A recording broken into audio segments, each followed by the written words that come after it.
welcome to the Jukebox Podcast from WP Tavern. My name is Nathan Wrigley. Jukebox is a podcast which is dedicated to all things WordPress. The people, the events, the plugins, the blocks, the themes, and in this case, the block editor. If you'd like to subscribe to the podcast, you can do that by searching for WP Tavern in your podcast player of choice, or by going to wptavern.com/feed/podcast, and you can copy that URL into most podcast players. If you have a topic that you'd like us to feature on the podcast, well then I'm very keen to hear from you, and hopefully get you, or your idea, featured on the show. Head over to wptavern.com/contact/jukebox, and you can use the contact form there.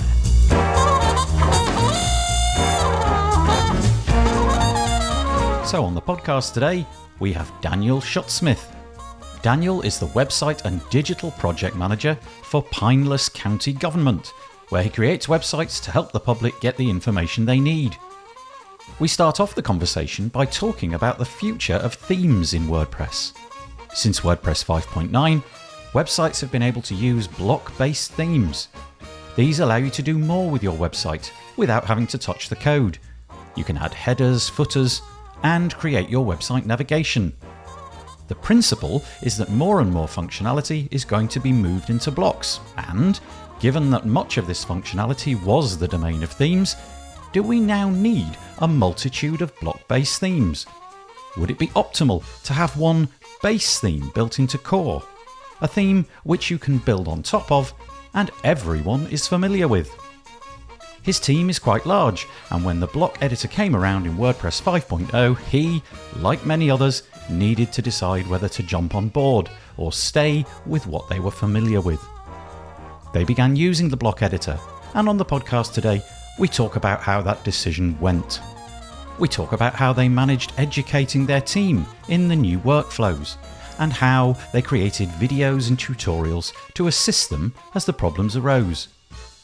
Daniel is very excited about the future of WordPress, especially about the utility of block patterns and the new pattern creator. But he's also excited about the future of the internet in general. And so, towards the end of the podcast, we get into a conversation about how he thinks that automation is going to play a key role in future website and web application builds.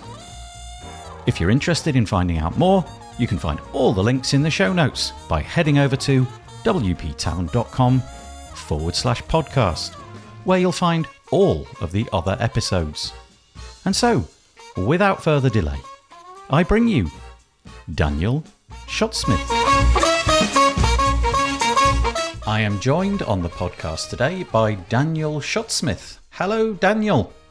Hello. Great to be here. Thank you. Yeah, thank you for joining us on the WP Tavern Jukebox podcast. We're here today to talk about your approach to website development with WordPress and your ideas about what's happened in the recent past and possibly what's going to happen in the future. In order to paint some picture, give it some context, would you just spend a few minutes telling us about yourself, how you've come to be on a WordPress podcast, how you use WordPress, and all of that stuff? Yeah, for sure. People may have seen me making the rounds in the past few months at different places talking about WordPress. So I've been using WordPress since probably about 2007, I believe. Before that, I was using Drupal. And for most of that part, has been in the agency world. So making websites for clients, going from a design to making a build to training a client on how to use that. About 2018, I believe, I started to get more involved into the WordPress community. Started out as a WordCamp organizer for WordCamp NYC, and then ended up doing WordCamp Miami, which was our last WordCamp right before COVID hit, and also was on the WordCamp US team for 2020, which ended up getting canceled. After that, since COVID hit, I was like, I got to get involved somehow, some other way and do something interesting. So I started creating a WP Livestreams directory. So it's just wplivestreamsdirectory.com.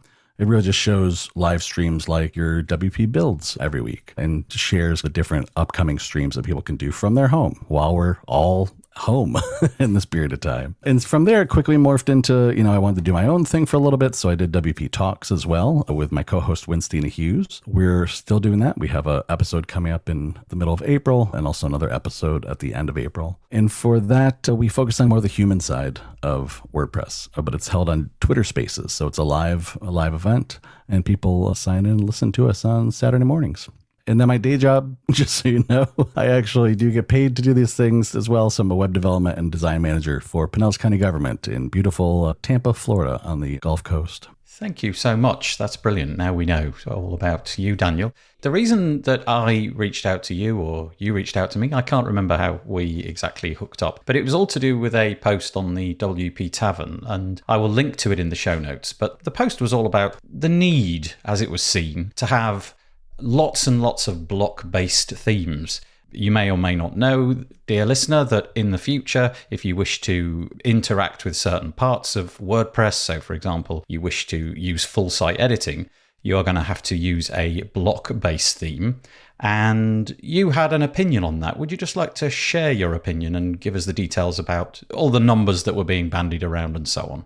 Yeah, so I happened to be at the State of the Word in New York City this past December, where Matt Mullenweg was talking about, full site editing and that future of it, which actually I'm very excited about. But one of the things that stuck out was he was mentioning about just having thousands of themes basically built around full site editing. Core things that I've come to understand, though, is it feels more like we could really do with just kind of a dozen good themes, or maybe even less, that we really start as our starter themes and then build on from there. Meaning that a lot of the things that we would usually put in a theme, like the user patterns, the styles, all kinds of things like that, are actually separated out a little bit more and a little bit differently.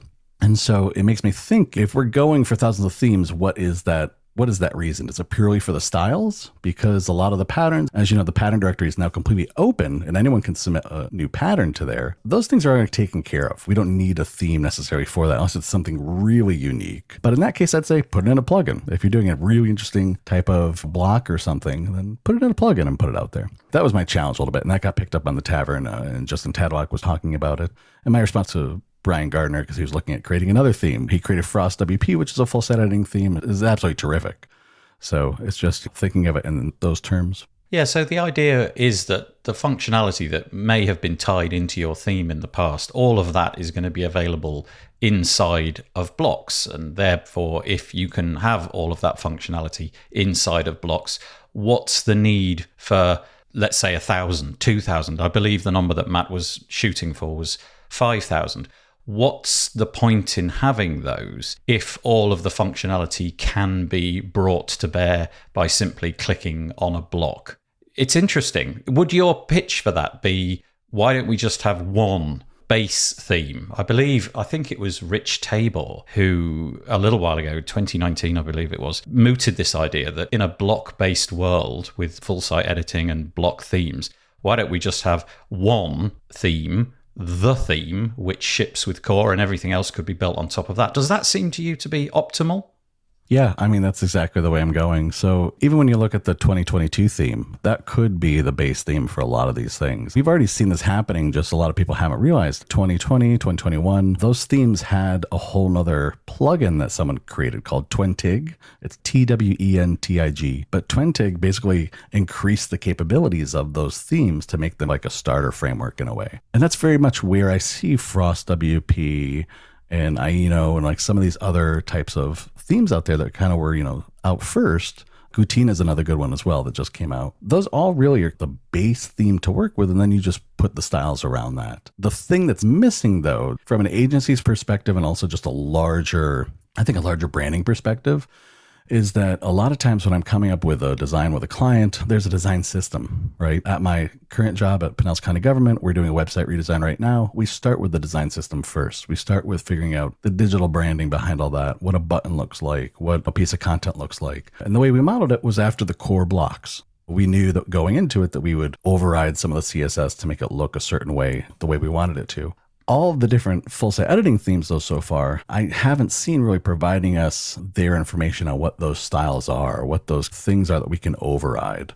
And so once someone does that, and I was mentioning this to Rich in one of his Twitter threads, once someone does, that's the game changer. really truly is, because folks like Elementor know this. They have their design kits and they have this whole site settings to be able to override the typography and the colors and everything everywhere. And that's loosely inside of what's going on in full site editing. And I'm sure that's where people are thinking they're taking it with the theme.json concept. But right now it's not there.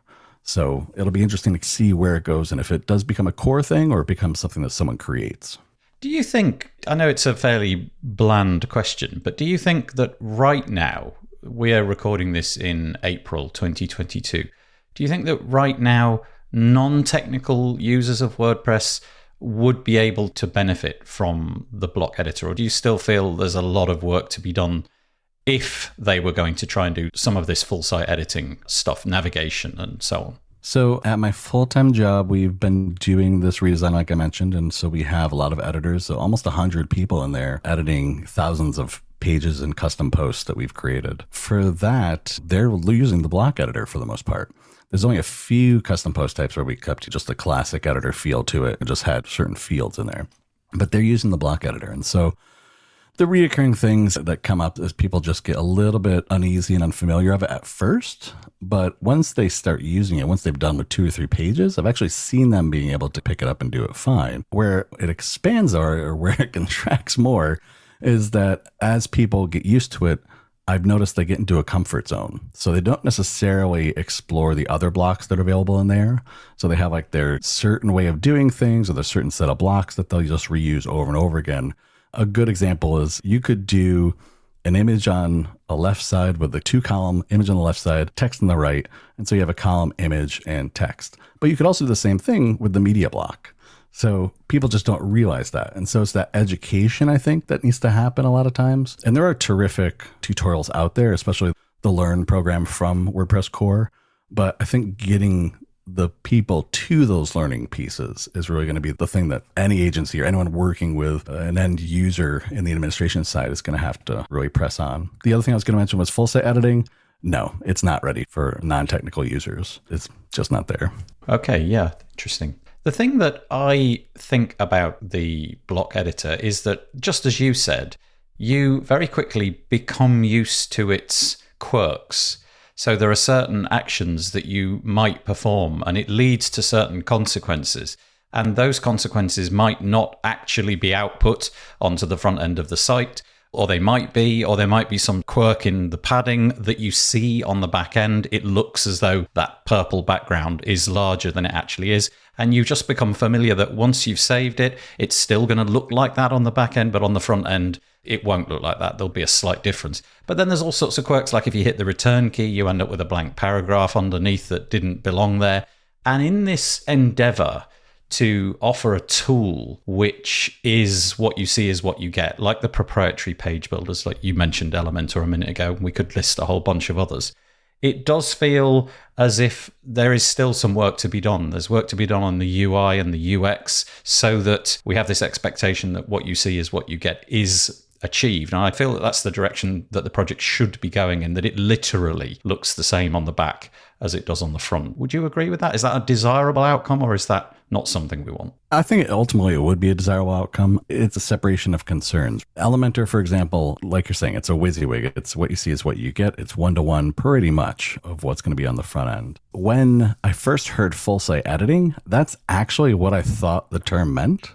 So I didn't think it meant being able to add headers and footers and being able to override templates, because to me that was like, that's just a theme thing. It's not that difficult at that time, and a PHP-based theme. So that's really what I thought it was. And when it was, I was surprised, because the one-to-one is more what I would see a lot of folks would want. If you look at other competitors like Webflow or Squarespace, things like that, again, WYSIWYG, one-to-one, it's something that people are getting used to.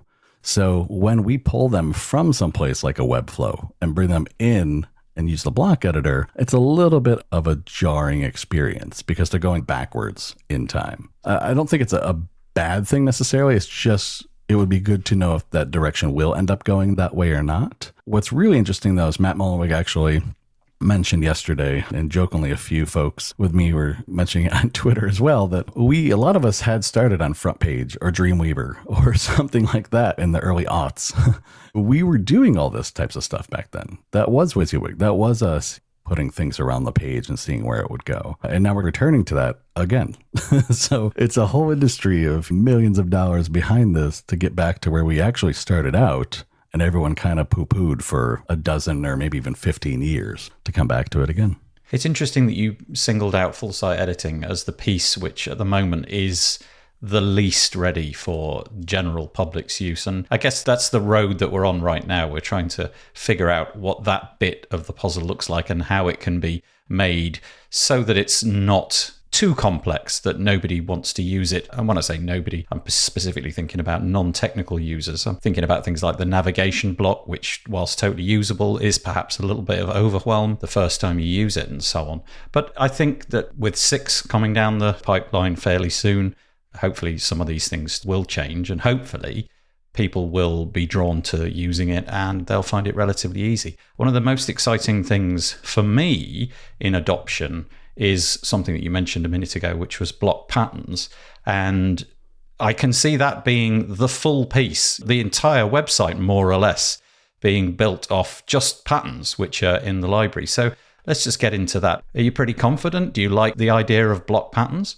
Yeah, I love that concept. I loved it when we had even the reusable blocks and things like that as well. Anything that's going to lend itself closer to the concept of a design system inside of WordPress, I think is going to be a win. I can't stress enough that you can even just be a small pizza shop in your town, but if you have some remnants of a design system to work with, it makes it so much easier to kind of know what things are going to look like in that website. And so it could just be as simple as figuring out fonts, colors, and a few different content layouts, basically. And those are your block patterns. That's what those content layouts are. The closer we get to that, I think the more of an advantage WordPress will have over other types of systems like that.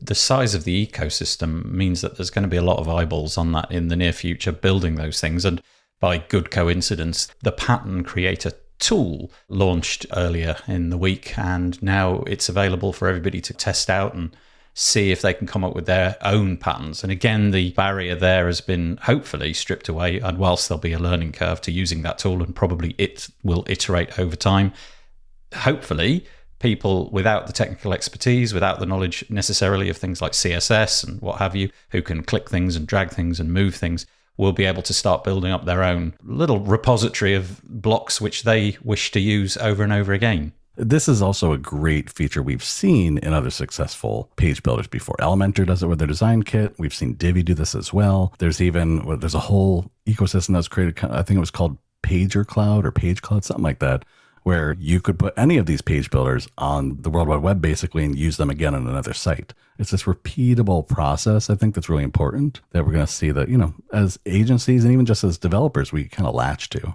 Yeah, we had a podcast not that long ago all about the block protocol, which we won't particularly get into now, but the idea that the blocks within WordPress would become interoperable with blocks outside of WordPress. So it may be that your CRM has a block which you can consume data from and put it into your WordPress website. And at the minute, you need probably some sort of complicated plugin and API integration, and that might be stripped away. So the complexity there, the things that are going to be possible, hopefully will compel people to use it and make it much more usable over time. You mentioned that you, at your place of work, you've got this large workforce and they're interacting with these things over time. I'm intrigued to know how straightforward it was for them to move to the block editor. For example, did you just say, okay, from tomorrow we're going to do it? Or did you have to come up with some learning materials for them and administer things in such a way that they were able to slowly drift into it? What did you do around that? So the folks that are doing this, they're mostly liaisons from various departments across the organization. Pinellas County government, I believe, is a couple thousand employees altogether. Like, we're relatively large for a county in Florida. The folks that are working with us is like 1 or 2 people that are from each department. And so for them, these aren't folks that are usually doing web design. These are not folks that are usually doing a lot of editing, except for maybe in Microsoft Word. So for that, we needed to really do some training. So we actually did some live webinars. So I think it was 2 or 3. And then we also recorded it. And those trainings we put as videos right into the WordPress dashboard. So I created a whole thing in WP Admin that's a whole help section for them. So they have the videos back there they can refer to anytime. And then we also took it a step further And I love doing this. I love making things as simple as possible for people to work with. In that help section that I created, we also had put in little videos that were about 30 seconds to some I think were late, maybe around 5 minutes, on how to work with different pieces of content and how to work with the block editor in unique ways that we had created for us, for our organization. So that really also opened the eyes for people to understand how to create a specific type of executive order or how to add an event with the events calendar, things like that. And then we also had plenty of documentation back to the actual Learn WordPress core website as well. And that's really helped over time. That's really what it's been. I do have a counterpart that works with me as well. And she focuses primarily on the content side. And so she'll get questions from folks on how to do specific things. But a lot of it, too, is them understanding those materials and being able to go back to there. I'm really interested in the system here because it sounds like you took this move to the block editor really seriously. You've created video content and you've got a dedicated space for it in the dashboard. What was the cue? How did you decide, okay, we need to make content around this? Did you just decide we'll just do content for every conceivable thing at the beginning? Or did you say, okay, we'll wait until we're fighting fires and then we'll make a video or we'll create a piece of content around the problems that are actually being witnessed? Yeah, myself, I'm a professor by nature, a teacher by nature. So I taught at School of Visual Arts at NYU in New York City for several years. And I can already see the frustration people are going to have because when I was going in and playing around with the block editor on my own projects, and especially one of the first things we had to do before the website redesign is we actually made a COVID-19 website. When I got to Pinellas County government, I got there 2 or 3 weeks before COVID started. And so I'm meeting my coworkers, and then a few weeks later, we're all working from home. And we have to scramble and make a brand new website super quickly. So we used WordPress as the way to do that. Super quick, very fast. I knew I could get it up and get it running very quick with a minimal team and also just minimal time to work with. But that was also our litmus test to see really if we're working with a block editor, will it hold up? Will it be something that we can actually work well with? So I had a little bit of, a test environment already with all of they're called public information officers, so PIOs. So it's basically the public relations people in the government. And so they're the ones that were helping me run the COVID-19 website. So I could see from them the frustrations they were already having. And so when we went to do the redesign, I knew right away what videos we would want to do, but also I knew based on the new things that we were creating, the new features we were creating inside of there, that I'd want to be able to show them that as well. And so that's where a lot of those come from. You're right. As things pop up, as things change, as we see little fires or something's getting too confusing for folks, that's where we make another video and put it in there. I think altogether it's at least over a dozen videos, might be a little bit more. Basic things like how to use the block editor in the first place or how to turn things on and off are all dealt with in those 2 webinars I did. So those are also on there. But the short ones are more focused on specific tasks they might be doing in there, like adding a new page or adding a specific type of custom block that we've created. I do like the idea of putting it into the dashboard. That just seems really sensible. It's just right there, isn't it? It's not like they need an external URL. They'd have to go to a different website where your knowledge base might be. It's just right on hand. That's really ingenious. Have there been any breaking changes over the past, let's say, 2 years or so, that you've noticed where the things which were once true broke when WordPress updated? Maybe there's been a modification to a block or something, and then that has stalled you once more. My experience was that the things which worked 2 years ago still work, but it may not be on the scale that you're dealing with. For the most part, I do remember there was one thing, Nathan, but I can't remember what specifically it was. I just remember the emotion I had. I remember the, oh Lord, this is not going to be good emotion that came up and the heat on the back of your neck. But I remember it was something, other people had similar issues and we found a workaround real quickly and fixed it. I don't remember what it was. It definitely had something to do with a custom block we had created and the way it was put together. But for the most part, no, the upgrades have been fine. Even the fact that now FSC is already built into core, it hasn't messed with our theme at all, which is not a full site editing. No, so long as you don't put yourself a full site editing theme in the website, then you can carry on as normal. And I imagine that'll be the case for a long time to come. Did you rely on any external sources of knowledge? Obviously, you've created your own content. I'm just curious to know whether or not you were also directing people to tutorials elsewhere, some of the initiatives that WordPress.org are doing, the Learn initiative and so on. I don't know if any of that got used and whether it was useful. Yeah, learn.wordpress.org. That's really the main one that we have external links to, and some of the specific tutorials on how to use the block editor. I didn't have people go through like the workshops there or the lesson plans or anything like that. I think that'd be kind of an overkill for this group, but definitely for developers I work with when they want to know, especially for full site editing, and they want to know what it's about, what things are coming, how it works. That's where I've been pointing people. It's just take a look at learn.wordpress.org because really they have their pulse. They have the thumb on the pulse of what's happening with all of that and how it's changing so rapidly. Now that you've got this experience of shifting a team of people over, do you try in any way to disseminate that knowledge to other people? I mean, obviously here you are on a podcast, you're attempting to do it in this way, but I was curious if you took that any further and were linking up with other people, organizations maybe nearby or far away, remotely or close to home, to enable them, to assist them in this process should they wish to do it. Yeah, not yet. So usually the way I operate, and I've done this model a few times, I've done a similar thing with nonprofit tech and WordPress websites over there, and I'll do the same thing in the government spaces. Usually I'll go through the motions and I'll try these things out myself, do a little case study, and then from there probably do a little tour of speaking or sharing or putting it out in different trade publications. For this, I've been going more towards Twitter and towards the WordPress communities and talking about it. So it's been really cool to kind of have that conversation with folks so far. One of the things which I find curious is that in the more recent past, if we go back, let's say a decade or more, it was fairly difficult to use WordPress. And I don't mean that in the sense that it was really difficult. I just mean it was a difficult job for a non-technical person. You had to be relatively prepared. You had to probably get out some reading materials and learn a bit of PHP and CSS and HTML and all of that. The last 5-10 years have seen a real shift away from that. Obviously, the block editor is trying to emulate that shift in the industry to more what you see is what you get tools.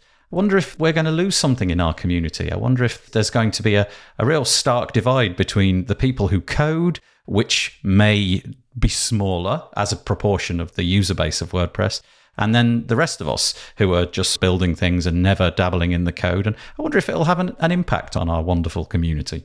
Yeah, so I see two things. I do see no code as the future. I've thought that for a long time, even more than a dozen years or so. When Webflow was starting up, I actually reached out to Vlad. This was about 2011 maybe, something like that. And I said to him, this would be great for WordPress. Like, we should do this over there because we need to really make it easier to work with WordPress stuff.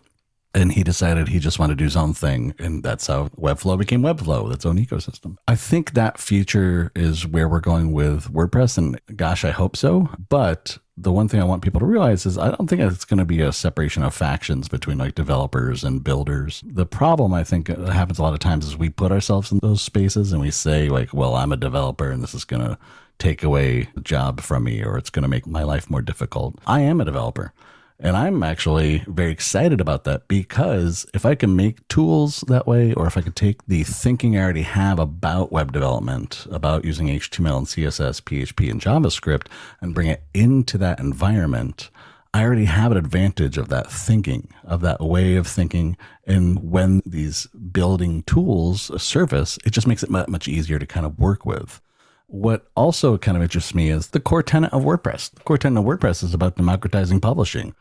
What better way to democratize publishing than to actually go into more no-code solution to that? I don't see us not needing WordPress developers. The one thing I am a little bit confused at for full site editing, though, is how we do the more complex things. So it seems, because the way full site editing works, there's no PHP in it. It's really HTML and JSON, basically, and CSS. Where are we putting the logic that we would usually put in a theme? The things we would usually do in a functions.php file, or the things that we would usually throw in to kind of override different PHP things with templating, how are we doing that in this FSE environment? And people have kind of hinted to that and explained, and surely things like the query block help with that, but they don't go far enough. There's a large disconnect between the work that we do on larger sites with customizations, on agency types of projects, that just can't be done in FSC yet because those limitations are there. I'm really interested to see where that goes as well. I don't think they're going to completely ignore it. I don't think they can. That's part of the problem. You have to find ways to make it more custom and capable to make those changes. But it's going to take some definite changing of thinking for a lot of us on how we would work with things for sure.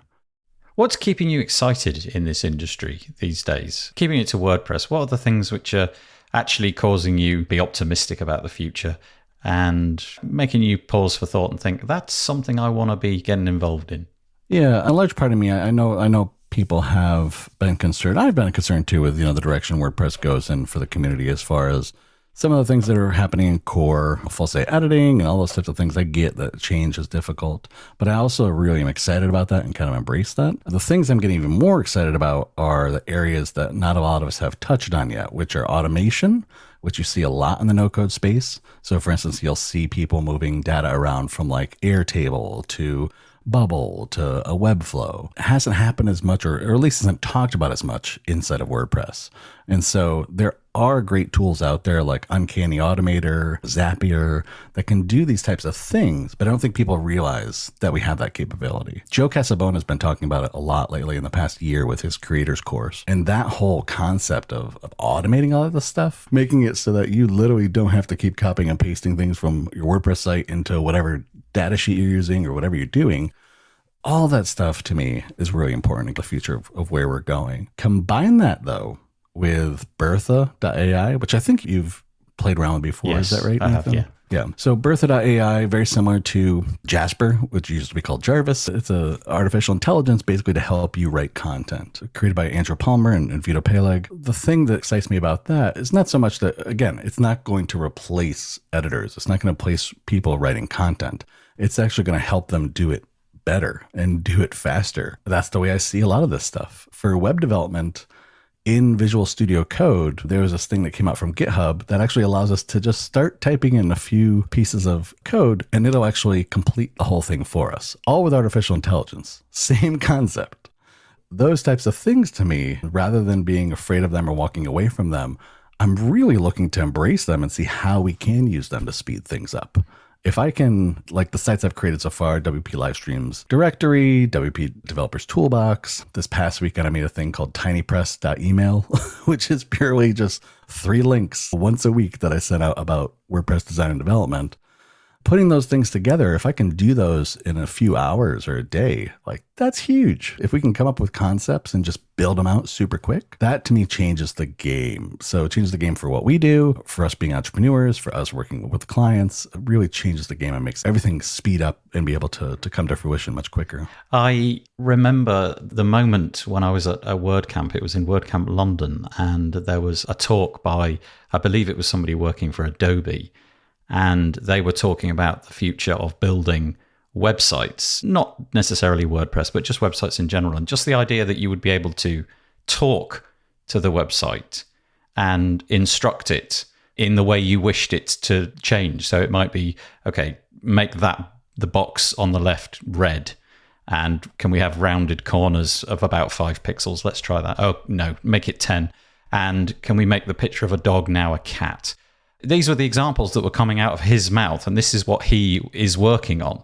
And just thinking, gosh, that just seems like something out of Star Trek, frankly. And yet this is the direction that we're heading in. And it always feels to me like we now think we've got a mature internet. But if you think about it, we're not even at the toddler stage of the internet really yet, are we? There's so much which is going to happen in the days, weeks to come. You think about the way that technology has been put into your back pocket. In the last 10 years, that's all it's taken for mass computing power to be available in everybody's hand. Imagine what we'll be seeing in another 10 years.